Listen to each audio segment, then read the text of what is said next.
Hello, listeners. Kathy Lawless, Life Story Curator. I'm all about capturing and curating career and life stories as a meaningful way to celebrate a milestone moment like a big O birthday, anniversary, retirement, or graduation. And I'm at my best when curating photo books that move your memories from the basement or your phone or your computer to the coffee table, giving you and your family and friends access to these treasured memories for years to come. I also love curating and capturing life and career stories through this podcast series, How Did I Get Here?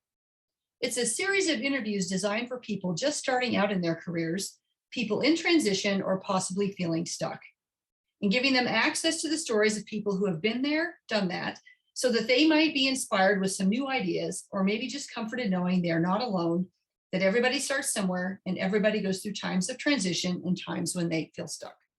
Today, I'm very excited to be interviewing Kristy Yoder, who is the founder and CEO of SMART VAs. And that's VA for virtual assistants, not VAs as in Veterans Administration. So, welcome, Kristy. Hey, thank you so much for having me. I'm so excited to be here. Well, I'm very excited too. I always love when I get connected to someone or someone who reaches out to me that's interested in my podcast. And that's how Kristy and I got connected. So, and we met and had a wonderful conversation. I'm like, oh, this is going to be a really good fit. And she's got a very interesting story. We're going to pause for a moment to hear from a very happy life story curator client. My name is Eleanor Allen, and I recently finished a project with Kathy about my mother's life story. And the reason I wanted to do her life story was that she's first 91 years old. And second, we've been talking about it for years as a family. I have 4 brothers and many nieces and nephews. And we'd never gotten around to making the book. Then one day I was out with another friend who's a mutual friend of mine and Kathy's. And she showed me the book that Kathy had made about her parents' 50th wedding anniversary. And I thought right then and there, this is the answer. I got to hire Kathy to get this life story finally done for my mother. So I did. And working with Kathy is just a joy and a pleasure. So first, how do you organize somebody's 90 plus years into a story that's succinct, but also very interesting? And Kathy helped guide myself and my niece and one of my brothers. I have 4 brothers. One of them worked on this project with us intensely into the storyboarding process, and then working into, okay, these are the chapters of her life we're going to work on, which we went by decade. And then for each decade of her life, what do we need? We need this many pictures and this many vignettes. And then Kathy also brought in this great idea to put in QR codes of recordings. I hadn't even thought of that, but we did several of those. Some are my mother's audio recordings. We captured some of those audio files. Some are video recordings of her telling stories of her life that we have in the book, but of course, much more detail when we have the recording. And some QR codes are also documents. So we put a link to my father's autobiography that he had written for us before he passed as well, and my grandfather's autobiography that my father had done interviewing my grandfather. So very special, and those come to life as well in the book. So I encourage you, if you have any inclination of documenting someone's life story in your life, definitely go for it. It's worth the work, and the product, in this case, my mother's story, is absolutely wonderful, and she was over the moon with joy. So don't wait, do it. Document the life of your loved ones or whatever special occasion there is, and work with Kathy, and you will have a wonderful experience. Kristy, if you would, I always like to start with the icebreaker question. So tell us where you grew up in the world and where you are in the birth order in your family, because I think those 2 things really have a big influence on how we're shaped as adults.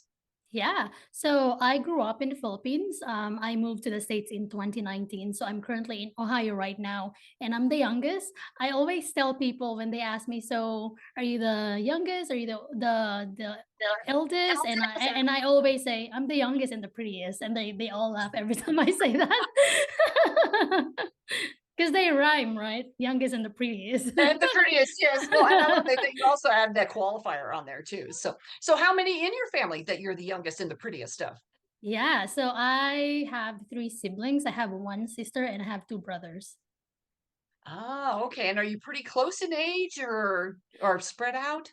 No, well, actually, my brother, the one before me, he's already 37 and I am 33. So there's like about 4 years gap. And my oldest brother, he's already 48. And my sister, which is the second um daughter or child, she's I think around 43. Oh, so it is a pretty big gap between you and the oldest. Yes. And the second even, but you and your other brother are pretty close, I would guess. So, Yeah, we grew up pretty close together. ah, and what did you do as young people then growing up? What were their activities? Were you in sports or music or theater? Well, growing up as a teenager, me and my brother, we used to play a lot of hide and seek kind of game. And it was actually during the time where Barbie dolls are very popular as well. So I used to play with Barbie dolls. However, since we didn't have, you know, enough money to for my parents to buy me Barbie dolls. In the Philippines, we had our own version of Barbie dolls. We call them paper dolls. So it's like Barbie, but it's the paper version, and that's quite cheap. So that's what I mostly played with when I was younger. I think probably from 5 to 10 years old, and then when I turned 11 years old, and that's when I was graduating for grade school. That's when my life changed. I didn't play with any toys anymore or whatever, but at 12 years old, I had my first boyfriend, and that's when I had my first cell phone as well. And so I got so distracted, with texting my friends and even just dating with my boyfriend. So I didn't really have much of a childhood, if I must say. But all I can remember now is that I had a pretty good high school life, but not really. I mean, my high school life was pretty fun. I feel like that's the best part of my life, but at the same time, that's one of the most darkest part of my life because that's when I met friends who taught me how to smoke, not just smoke cigarette, but also smoke marijuana and also drink and get drunk, so like almost every week we go to like different bars and we hang out with friends and we just get drunk. And during my high school life, that is actually the era of emo, punk, and gothic. So I don't know if you remember that era, but I used to be one of those people. Uh-huh. I used to be an emo kid, I was a punk kid, I was a gothic person, whatever, like I used to go with the flow. Whatever is very popular during that time, I just went, with the flow and just copied what my friends are doing because I want to be cool. Yeah, cool and be liked and be part of the in crowd, right? And Right. yeah, that peer pressure at high school is so tough, isn't it? And we're all trying to figure out our identity and it is kind of who you get connected with your friends, right? And then that's the thing that Exactly. makes cool. Hmm. And that's also the time when my mom and dad got separated. So my dad went to work outside of the Philippines. He went to Taiwan first, and then the second time he went to Saudi Arabia, and they got separated. And so I lived with my sister. My sister was already married during that time, so I lived with my sister for like maybe 5 years, and then I went back to live with my mom. And my mom had her own boyfriend during that time, and she wasn't able to really like guide me, just like what other parents would do to their kids. Like she wasn't very strict. She's okay with me going out with friends and inviting my friends to our house and getting drunk. Like she's okay with that. She's not a very strict um parent. That's probably because during that time, she she trusts me and she knows that I'm not gonna do anything foolish, but I did. Maybe maybe she just didn't know. Yeah. But I was very, I was young, wild, and free during that time. Ah, okay. I love that. I was young, wild, and free. Yeah, and actually, because I was so young, wild, and free, I actually dropped out of high school. Oh, okay. I dropped out of high school because I had my second boyfriend. I was 14 years old during that time. My boyfriend was 10 years older than me. So he was very mature already, and I wasn't. At that time, I was just like, oh, I just need to have a boyfriend, so that, I have somebody I can be with when I go out. And so culture is very different in the Yeah. Well, and Philippines. that's what I wanted to get. The culture is different. It also sounds like you grew up, like you said, young, wild, and free, but you had to grow up fast. I mean, you were at a young age Yeah, dealing with a lot of older people. And they of course are thinking you're probably, you probably seemed more mature than you were, right? Because you're putting on that air because you exactly. wanted to Yeah. be cool and all that. Yeah, I totally get it. Okay. All right. Well, that gives us a little bit of a flavor. We'll probably get more into this in just a minute, but I do want to kind of change topics a little bit and move into um, how you are personality wise. So, are you an introvert, an extrovert, an ambivert? Have you heard that term ambivert? Where Yeah, yeah. kind of I in the used to middle. be I used to be an extrovert. Yeah, I was young, wild, and free. Now I am still an extrovert, but very selective to the people that I hang out with. And because I'm in a different season in my life now, like I became a little bit more serious. Um, I I tend to think through things now before I do something. But I can still definitely say that I am an extrovert, but I just give my energy to the right people. Ah, oh, you're selective extrovert. Okay. All right. So on the fun meter, on a scale of 1 to 5, one being a couch potato and 5 being the life of the party, where do you put yourself? If being a life of the party means making people laugh and getting attention from people, I'm probably a 5. You're probably a 5 because you like Yeah, to do that. You to the like to, right people. okay, the right people. Okay. With that qualifier. Oh, we'll take that. And then on the risk meter, same scale, 1 to 5, one being a low risk taker, 5 being a high risk taker. Where do you put yourself? I am definitely a high risk taker because if I wasn't, I wouldn't move from the Philippines to the States and start my new life here. But the difference is now I calculate the risk that I'm going to take. But that doesn't mean that I'm not going to take it. I have different plans: plan A, plan B, plan C. If any of those don't work out, like I already have a plan envisioned in my mind because I don't want to fail. Yeah, yeah, that's awesome. Yeah, I love those two questions because it just gives us some insight into you as a person in terms of risk taking, and then also kind of how you like to have fun and how you show up with people. So, well, so let's talk a little bit about where you are now, what it means to be the founder and CEO of Smart VAs, and then we'll get into the how did I get here? So tell us Yeah. kind of what your typical day is or your typical client and what you do then for what your business is. hmm I know at the beginning of before we hit record, you asked me how I wanted to be introduced, and I said you can say founder and CEO. But until even at this point, I'm not used to calling myself, a founder and CEO of my business because to me, really, it's just a title. If anything, I don't give credit to myself. I give credit to my team because right now, you asked me about my day to day life. My day, most of the time, is very light because I have the right team to support me. So I'm not a morning person and I don't want to. I love sleeping in. I know other people, they say if if you wake up at 5 a.m., like Warren Buffett, you're going to be successful. I'm like, no way, I'm not gonna wake up at 5 a.m.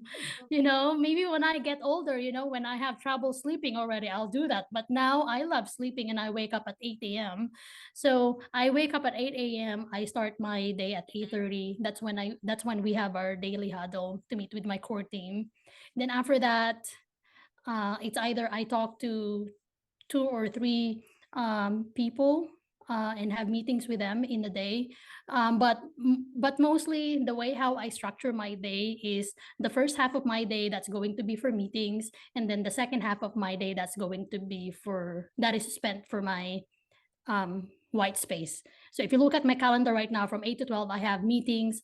From 1 to 5, it's mainly my white space, unless there is something that I really need to attend to, kind of like this interview. It's scheduled at 3 p.m. and I really wanted to do this interview with you. So, I have white spaces on my calendar, but I also know um my non-negotiables, like if I wanted to do something, like I can work around my schedule. There's just Yeah. so much freedom in it. So I used to be a virtual assistant when I was still in the Philippines. I started venturing out of just creating my own career, and tapping into the freelancing um, world. And that's because when I met my husband, and when we talk about getting married, I told him that I don't really want to be that kind of mother or mom parent, who neglects their children just because they're so busy. Like, I don't want to go, drive to the office at early in the morning and get home late afternoon or late evening just because you're so busy with your work. And so I told myself that I need to do something different. I need to start doing my own freelancing hustle, so that I can prepare, you know, my future, the future of my family, um, especially when the time comes that we're going to have kids. So we don't have kids right now. Eventually, we were gonna want, to have one, but we are now at the point where, we can live with freedom and flexibility because of how I set up my business. So my team, there's like 70 plus team members in the agency right now, and 15 of them is my core team. So, and there's only 3 people who are directly reporting to me. So even though I have 70 plus team members, I only work with 3 people on a daily basis to report to me what's going on in the business. And again, I built the business that way because I had the vision for myself. Yeah. Yeah. Well, very cool. It's a impressive business. I love how Thank you you. have this thing now called virtual assistants, and you can, get this help that you need as a business owner. So I'm gonna take you back to when you were young and wild and free and a young person. Did you have, what were your career aspirations? I mean, what did you want to be when you grew up? Were you thinking, oh, someday I'm going to own my own company and I'm going to be, having 70 people report to me? No, nothing like that, really. When I was high school, I didn't even think about my future. I just wanted to have somebody to make me happy, to complete me. That's what I was mostly thinking of, having that Mm-hmm. somebody, that person who would be able to affirm or give me compliments. And that's because, probably because, um probably because I did not get that from my family. Don't get me wrong, my family, is great. I love my siblings, I love my parents, but during that time, they um they brought me into this world the way how they know best, you know and I love them, and I'm glad that they supported me in everything that I do as their daughter. But when I was in high school, college, like, I was very alone, sad, and I felt insecure. I I felt like there was something lacking in my life, and I thought that I would be complete whenever I, find that person for me, and that wasn't really the case. So I didn't really think about becoming an entrepreneur. When I was in late high school, I helped my mom with her small business, and we also started our own small business together. And that's not because I wanted to become an entrepreneur. That's because of desperation. We needed to make money. I grew up in a third Mhm. world country. We need to be creative and to be innovative. And so having a business, you know in the Philippines, or when I had my small business with my mom, when I was in late high school, I didn't think about it as, oh, I'm going to be a business owner, I want to become a business owner, that's why I wanted to have this business. But it's because we needed money. We need to build something. Uh-huh. So to answer your question, no, uh I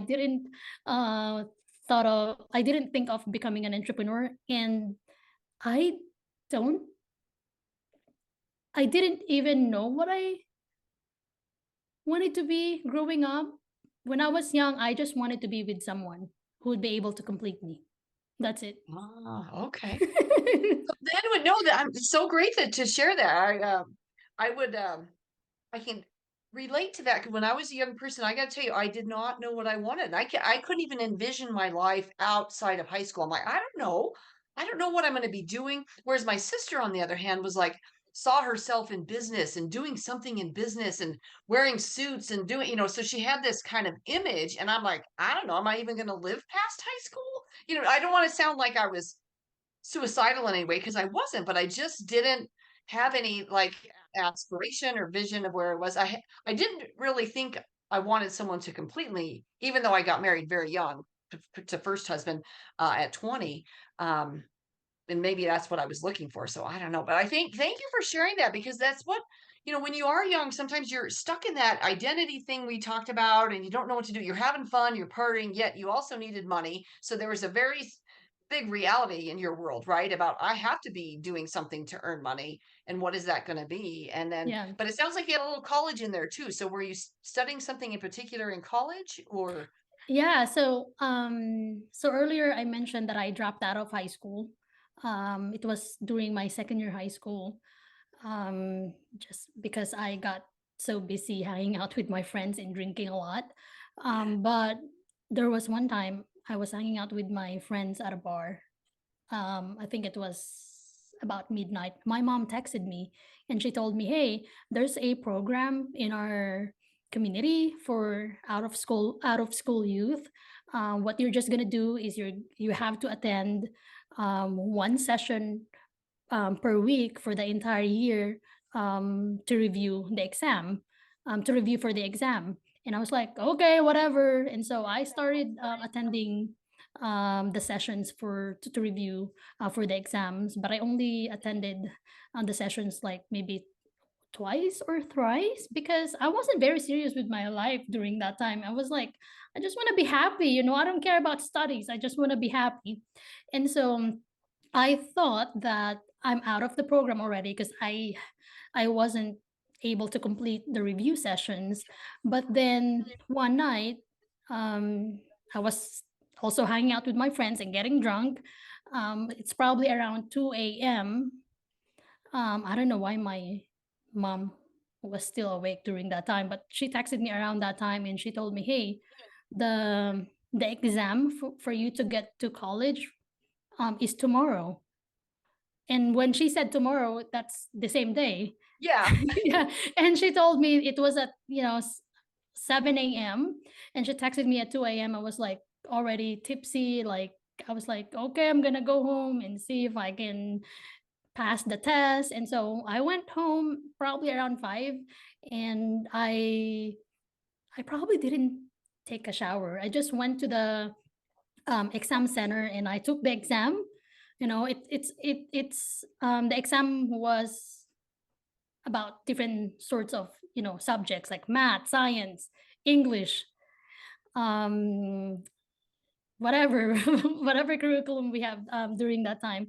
And after a week, my mom told me, "Hey, you passed the exam, so now you can go to college." Wow. So Yeah, you I went was to 2 like, or 3 review sessions when it should have been a whole year program, yeah, but yet you were yeah, still able to pass these tests. So obviously you yeah, got something going on in the brain besides just having fun and yeah, partying. yeah. I think so. Yeah. But all I know now is that, everything that happened in my life, it's God's grace, because He didn't, even though I had a boyfriend at a very young age, I had a very promiscuous lifestyle. I did not get pregnant. So I was still protected, from having something that I didn't want to have during that time. And so I passed the test. I was like, oh, okay, now I need to go to college. And so I enrolled for college. I took up computer science, but I wasn't so serious about my studies as well, because during that time when I was in college, I was already working for a company, and I had the money to pay my classmates to do my projects. So, Oh, I and see. yeah, and so I just, for the most part, I paid my classmates to do my projects. So I graduated from college, but I did not attend the graduation day because I didn't really care. I don't care about education. To be honest, until now, I can't say fully that I care about education, like the traditional education, like going to school, because my generation is very different. Type in something in on Google and you'll find your answers. Watch something on YouTube, especially now that AI is getting more and more popular. Like there are so many ways you can do things without really going to school, except for when you want to be a doctor, a lawyer. You have to have a degree if you want to be a doctor. So yeah, that's the story of my college and high school life. So when do you feel like you started to get serious about your life then? Because it feels like you're still like, Oh, oh, I kind of paid for people to pay for to do my college and I got out, but you had this job. So obviously you were earning money, you were probably successful, s- I can't but say still that I not was taking yourself successful. serious. Yeah, I Like, can't I can't say that I was successful when I was working for a company during that time. So I lived paycheck to paycheck because again, I loved hanging out with my friends, eating out at restaurants, traveling, and I fell in love with a guy when I was 18 years old.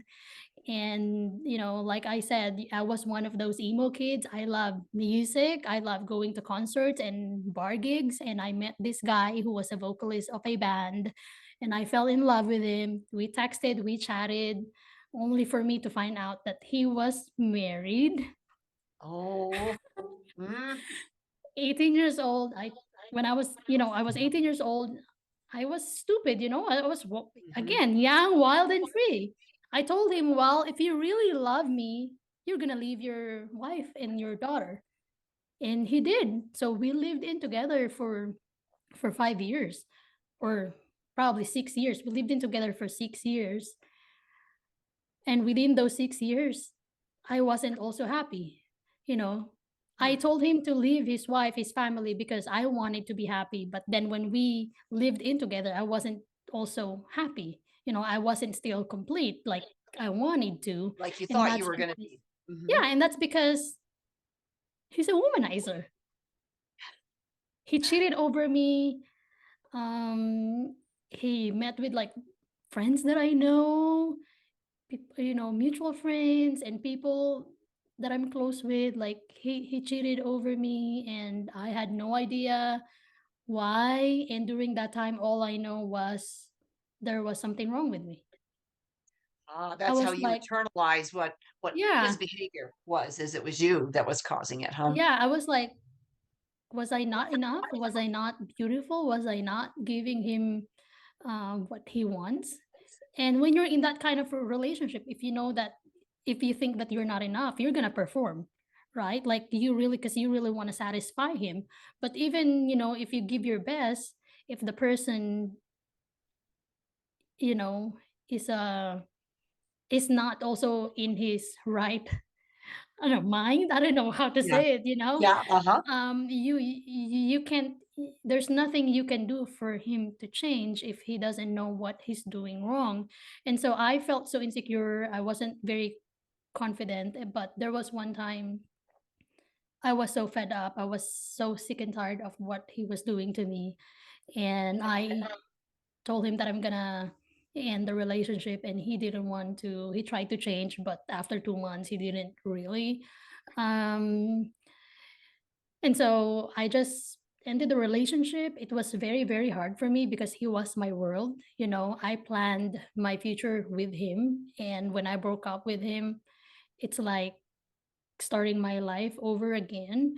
And so when I broke up with him, my aunt, my dad's sister, she invited me to church. And I was like, okay, I'll go to church. I'm brokenhearted anyway. You know, so I went to church. After going to church, I was like, wow, it felt like that the message was specifically for me. And so I was super hungry for God during that time. So I attended church once and I kept on coming back. And I this was only in 2014. So I kept on coming back to church and I attended Bible study groups, and that's where my life changed 180 degrees.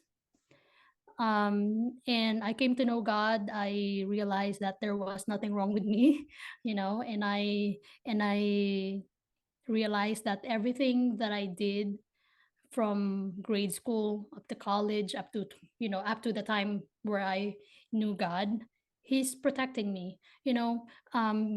Being able to pass the exam without really reviewing the test, that is really God's grace for my life. And so now I know that God has a plan for my life, and it's just up to me if whether if I'm going to go right, left, or straight, you know. And so yeah, and then I handled my own Bible study groups. I discipled. So we use the word disciple, you know, for like Uh-huh. when you lead a Bible study group. I disciple um younger women than me, even Filipinos outside of the Philippines who are working from different parts of the world. And up until now, I still disciple them. I went on mission trips and I met my husband online. So I met my husband online at a Christian dating site, and um he was the guy, the man that God had prepared for me, because um we are not the same. We're the exact opposite, you know, but our personalities, they complement each other, and he's exactly what I needed to have in my life. Um But the difference is that before I met him, I was already complete because I knew Christ. You know, I know my identity already. And so I didn't have insecurities, I didn't have trust issues. Like I know my purpose already when I met him. And the same thing with him, like he grew up a Christian. He's a worship leader. He plays drums, so you can see my djembe and I see the and guitar. musical That's instruments in the back that's there. Yeah. that's my husband's, not mine. And so he's exactly what I needed for my life. And actually my husband now works for the business as well. Wow. uh Okay. yeah, yeah. And so I moved to the States because he didn't want to move to the Philippines because life there is very different. So we met in 2017. He visited the Philippines once, but when he visited the Philippines, we were just friends. You know, we're like guarding our hearts, making sure that we're doing the right thing. And so when we met, we just confirmed that, okay, we like each other. You know, let's see where this will lead us. And so he visited the Philippines 3 times in a year. And then the fourth time he visited, he proposed to me, and then we started the fiancé visa process so that I can move here and start a life with him. But it wasn't easy at first. You know, when I was dating my husband, I struggled as well because there is a stigma. that if an American, or if somebody from a first world country, meets or is dating somebody from a third world country, there's a stigma that the person who lives in the third world country is just wanting to have, to get money from the person who lives in the first world country, right? So American dating, I feel somebody from the Philippines, I feel like it's not really a good idea for some people, because they think that, oh, Christy might just want to Yeah. get money from James, which is my husband. But it wasn't the case, for many people. But I'm not saying that it's not happening. It happened, it is happening. I know some people who are doing that, but it's just, I think there's a little bit of fear that people might judge us when we were dating, but now not anymore, because hey, my husband even works for my business. Like, what are you saying? Like, that I'm a gold digger. Yeah, yeah, yeah. You're the breadwinner, so you're the you're the Yeah, CEO. So you're yeah, yeah, yeah. Well, what a great story. I love that how you found the church, and then that just all of a sudden it just you knew you had this knowing, right? That it was the right place for you. And then that's where you found how you got to complete yourself, and that you were perfect and complete, and you didn't need someone else to do that, right, for you. And so now you're a different person when you meet your husband, and when you show up in the world, obviously. So is that when you started your business? Was it during that time of church before you met him, or yeah. after you and he got together? Okay, Hmm. so yeah, it sounded like you got established there first. And Yeah. So I started like a solo virtual assistant. I didn't have my team. I started my business when I started the business when I met my husband, because we were talking about getting married already. And so I told him that I didn't want to work outside of the house, and yeah, in a uh, traditional kind of 9 to 5 yeah, or yeah, kind of. Okay. Wow. Very exciting. So it sounds like this entrepreneurial spirit was a little bit inside you already, because that's how you grew up, and that you had to earn a living somehow. But finding the right thing, and it wasn't a formal education that you needed. It was really, how do you find the right business that you could really, that lit you up, and that you can help people, and do the work that you're doing now. So very exciting. yeah, Well, Chrissy, we could probably talk all afternoon, but I can't believe that we've already been chatting for about 30, 35 minutes. So we probably should start wrapping up. So when you look back, I have two closing questions. When you look back on your career and life, what do you think served you best? What were those, that strength or discipline or character? What do you think kind of served you best throughout your whole career so far? I think that would be one of the characteristics of the Filipino culture, of where I grew up, and that is resiliency. The Philippines is a third world country, but if you visit the country, everybody's smiling. Everybody seems like they don't have any problem at all, because they live a very positive life for the most part. I'm not saying that this is true to every Filipinos, but for the most part, everybody's very positive, very hospitable. When they go through things, they don't give up. They're very resilient, and I think that's one of the characteristics that I am applying. Um, Not really applying, but because it's already in me, that I am embodying currently, whether in my personal or professional life. Because if you I feel like if you own a business, you really need to be tough. Oh, absolutely. Yeah. There's so many decisions to make, and you're taking such a big risk, and you're putting your livelihood on the line. I mean, yeah, there's a big responsibility to being a business owner. So, and to have 70 people reporting, I mean, those are the livelihoods of 70 people are relying on you, right? That they're going to have work to do, and that they're going to keep earning a living, and doing the work that they enjoy. So, yeah, big pressure. Yep. Okay, so last kind of summary question then is, any words of wisdom throughout your career, or maybe when you were at a time when it was a little bit dark for you, or you felt stuck, or in transition, any words of wisdom that helped get you out of feeling like you were stuck?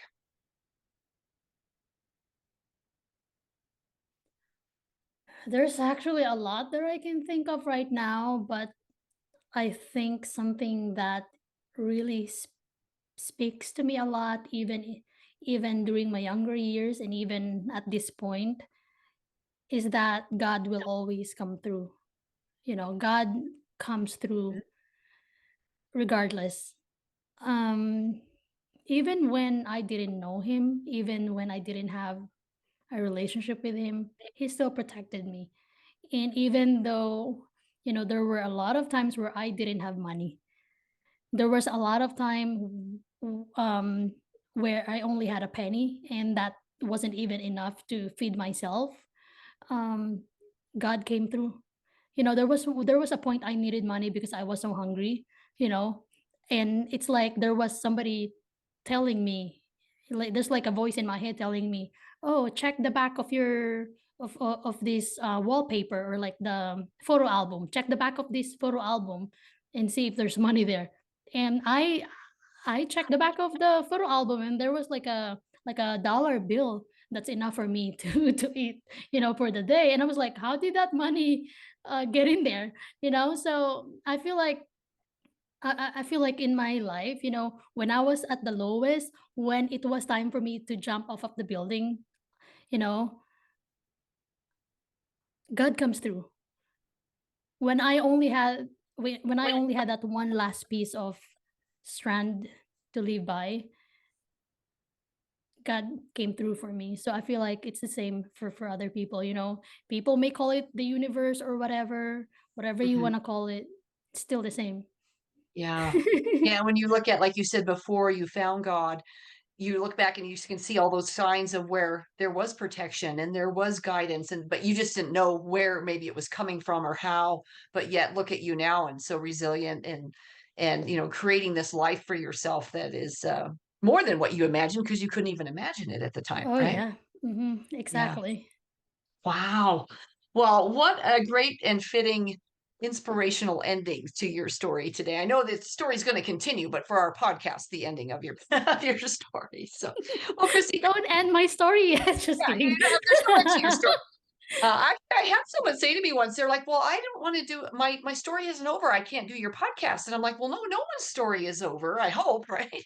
Um, it's really it's a point in time thing, that at this point in time, how did I get here, and what are the things that I've done to kind of get unstuck, or to help myself through transition. So anyway, well, thank you so much for sharing your story. And listeners, if you enjoyed today's interview, please subscribe below and you'll be alerted as other interviews are published. And if you have any questions for me or for Kristy, you can find this interview published on lifestorycurator.com. It's in my blog section. And in there, I'll put the social media contact information for Kristy. So if you wanted to get in touch with her, if you have virtual assistant needs, obviously you could be reaching out to her.